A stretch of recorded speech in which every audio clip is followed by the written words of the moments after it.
Hello, and welcome to the post-show conversation about Op Theefontien. My name is Christi, and I'm one of the festival reviewers for SAFF Canada. We're joined today by co-director Hermien de Vos and co-star Antionette Pienaar, where we get to talk more to the interesting people who made this touching documentary. Baie dankie dat julle albei hier is.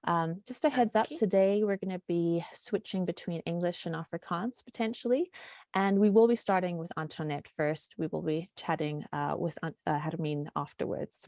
Antoinette, you have a background in the performing arts as an actor, writer, and storyteller.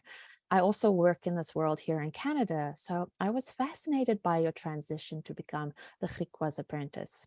Can you tell me more how your training and perspective as an artist prepared you for this transition to live so close to the land? When Johannes speaks about the Creator, he calls it die blauw dak se baas. And the greatest artist of all times is the Creator. And Mother Nature is the greatest artist you can ever imagine. For instance, if you look at a giraffe, you as a human being, if you had to design something like a giraffe, how on earth would your creativity get to a point where you would make such a magnificent animal? Or the aardvark, the aardvark. The aardvark looks like an alien.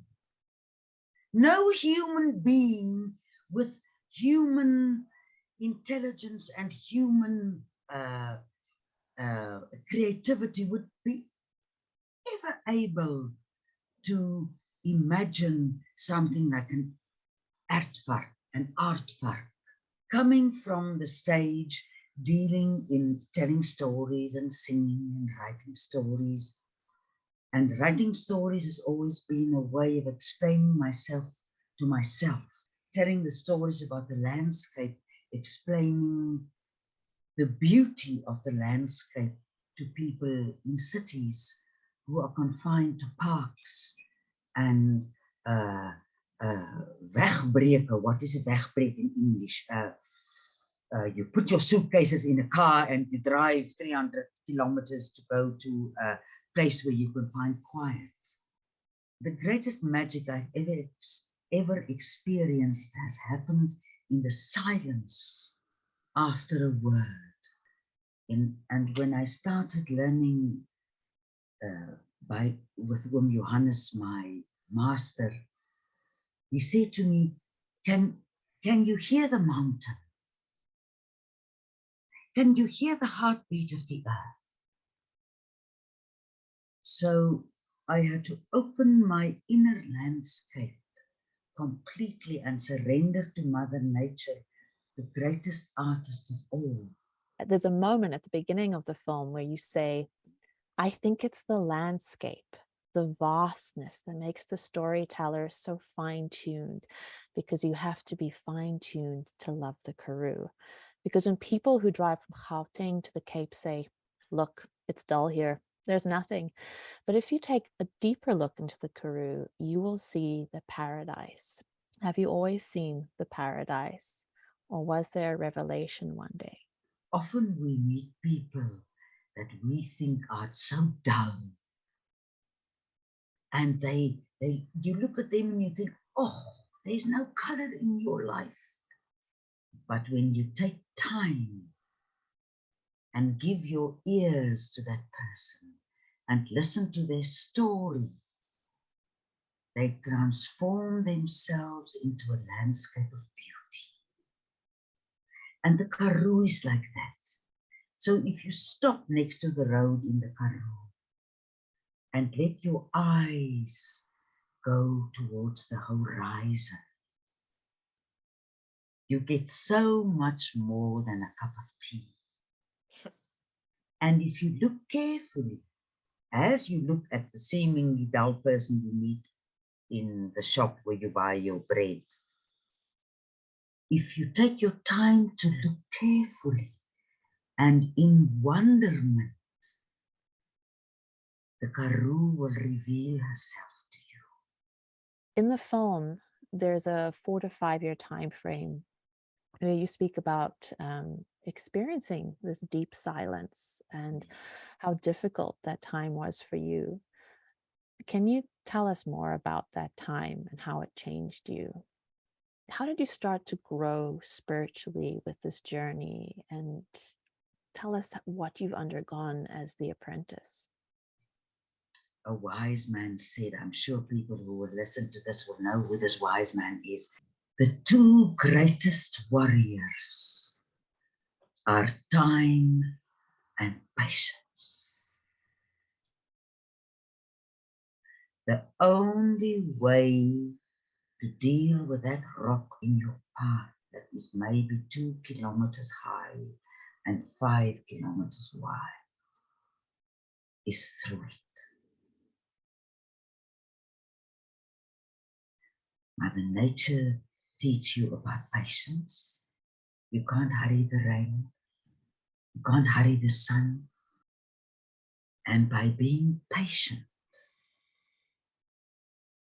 and by not, as when Johannes taught me, sending 100 horses every second day to go and look for what you are seeking for, but to be quiet in the silence and wait for what is coming straight towards you.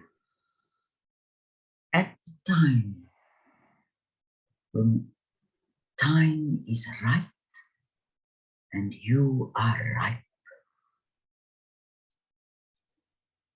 to fully integrate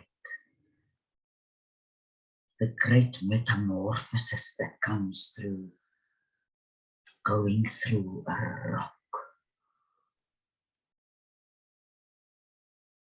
without tools like a drill. Nee, ek wou 'n drill hê. Nee, meisie sit aan die drill. Ek wil graag 'n bietjie meer weet oor oom Johannes. I would like to know more about oom Johannes. In the early days when you came to Op Theefontien, and the community, they didn't understand what you two were doing. How did you cope with what they said? And I'd be curious now if you can tell us what your relationship looks like with oom Johannes and what you're busy with. When me and oom Johannes met, both our dreams came true. He dreamt of someone to teach, and I dreamt of someone to teach me. And I thought 21 years ago, when your dreams come true, you are in the ice cream parlor, sitting with Mickey Mouse and Minnie, drinking milkshakes. It's easy because your dream has come true.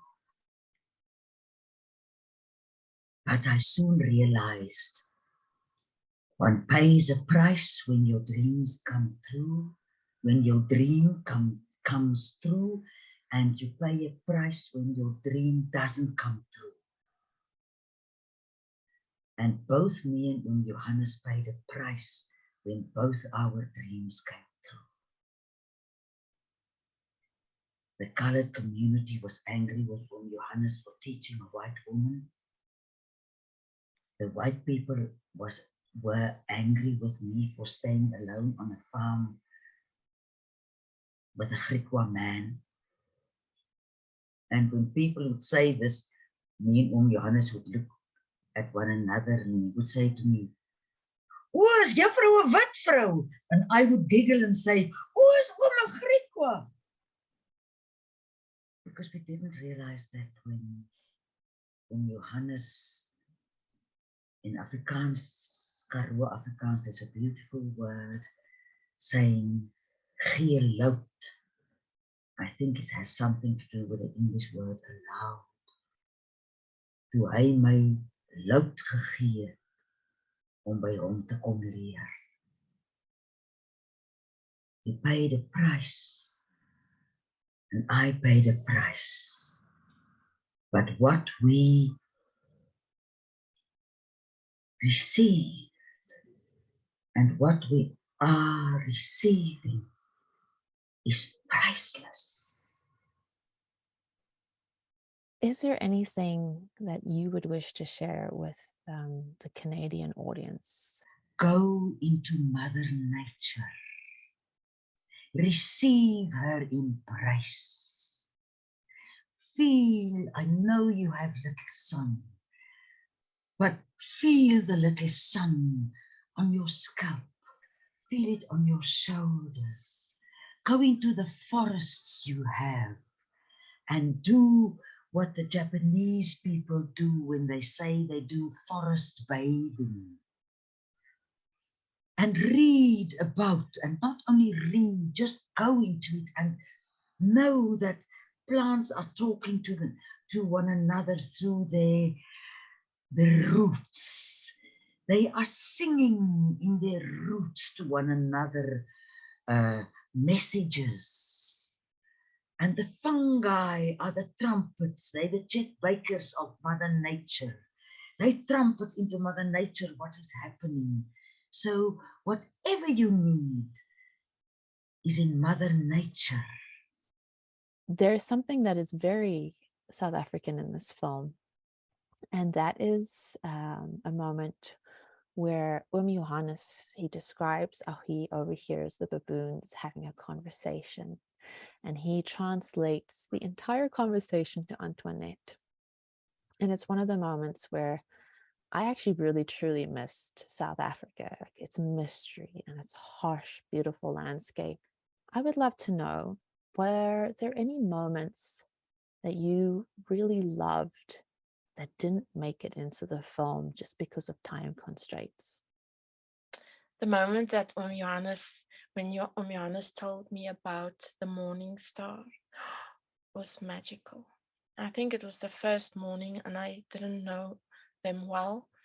Not that, yes, I didn't know them well. And it was early in the morning, early light. I met up with Johannes, meeting and saying good morning in a way to the morning star and telling me about the morning star and how the morning star once arrived and came down and spoke to him. And it was magical, and I couldn't really remember what he said, and it wasn't something that I could ask him again. It was just a moment like a star. Hermien, Groene Weiveld, it is your naam. That's the name that you got from Johannes. And when I was watching Op Theefontien, I was filled with a deep sense of calmness. It was like having a session of prayer or meditation. And there are so many moments throughout the film where the story connects with the theme of a slower, meditative life. How did you go about bringing the serenity into the film? So I just filmed an experience and observed through the camera, out of the way, so that it could be completely the way it is. And so that I don't interfere with the way it was. And I think the way I saw things were in just like framed pictures, framed photographs of what just framing photographs of what I see around me, because it was so serene in a way. I think the footage, the scenery, it then afterwards also felt appropriate not to use any narrative or voiceover, and to try and keep it just with only them telling the story. I'm going to switch gears a little bit, and I would love it if you would be as kind as to talk about the team effort that created this film. Your co-director, Johannes Botha. Would you mind telling us something about him? Yes, I would like to, especially because I'm now speaking as if I'm the one and only, and on behalf of him. And And because I'm speaking like that because he passed away in 2017, and Theefontein was very special to him.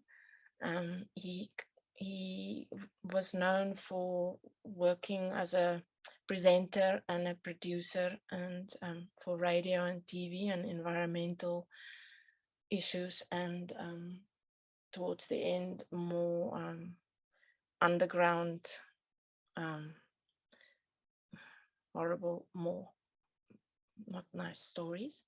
I brought the Theefontein back home, and he was sort of the one that had to save it, in terms of I brought all the raw footage and he had to find a way of making something which I couldn't. And he said that it meant a lot to him, because in that world of yes, getting the opportunity to do something creative meant a lot to him. So he was very proud of Theefontein, and he often watched it himself and showed it to other people. So, I mean, when I watched this film, I just got this intense feeling that you had to tell this story. So I'm very curious, what started the process? What was the genesis? And then made you think, okay, this should be a film. How did you hear about Antoinette? I'm kind of curious. What was the first start? Yeah. Because I also studied drama and come from that background. I knew about Antoinette, and I often sort of and watched her perform and so on. And then I read her first book about the herbs, and I ordered also some. And yes, so then when I tried to think of something that I could film, that I would be comfortable filming, I asked if I could come. But the idea was just to get perhaps something that could be useful for a weekly program that Johan did at that stage, where they always needed more content for, because that was something that we had access to. But then when I got home, I had such a lot of footage, and it was not for just a little bit here or there or something by the way. And so it was actually a kind of a problem. What now? Because there weren't channels, TV channels in South Africa at that stage, apart from Kyknet, that would show anything in Afrikaans, or would accept a documentary. And then luckily we got a contract to do that for Kyknet. Thank you to you and Antoinette for julle tyd vandag. Ek waardeer dit so baie, and your insights, we appreciate them so much, and I think it's going to be really interesting for the audience here in Canada to hear a little bit of the behind the scenes for this film.